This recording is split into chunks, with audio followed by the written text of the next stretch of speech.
متاسفانه دانشجویا و اونهایی که شاید یک دو انگشت شمار مقاله هایی که اصلا شاگردانه هستند و یا که مقاله هم نباشد یگان خبر یا گزارش نوشتن و دیگر والا و شهیدای هایی که فرفته همین نوشتنی خود شدند و خود را در پایه بزرگانی که عمر خود در این راه در این کسب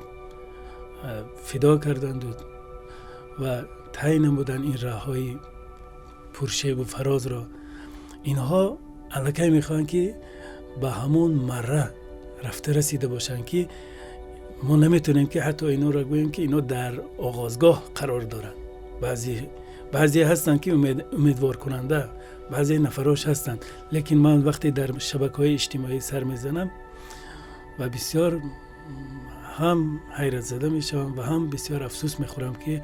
2 روز پسی دیگر ژورنالیست که تاجیک به دست اینها اگر افتاد چی میشده باشد، همین چی میشده باشد آدم به دهشت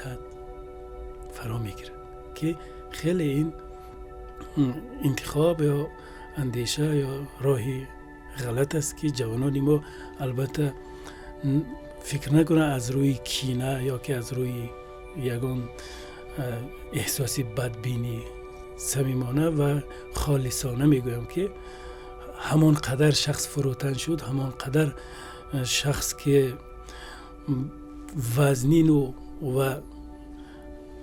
به هر چیزی که میگوید یا که عمل میکند تحمل پذیر باشد، اون موفق میشود به گونه ای که تصور کنید که ما میتونیم ستیل خالی یا که اون تبلایی که هست درونش خالی است میزنن مینوازن که صدای او بلند است که هیچ چیز ندارد. به خاطر میگم کدو نشوند، یک چهارمغزی شوند که درون مغز باشد و جامعه ما از اون استفاده کرده تواند.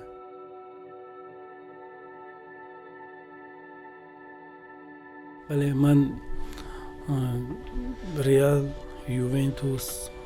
منچستر یونایتد و اصلا بازی های خوش دارم که بازی همون کریستیانو رونالدو من بسیار خوش دارم، به خاطری که در هر یک بازی اون یک عمل، یک حرکتی نوی را ایجاد میکند. همچنین مسی هم همین گونه هست، لیکن از نگاهی که اون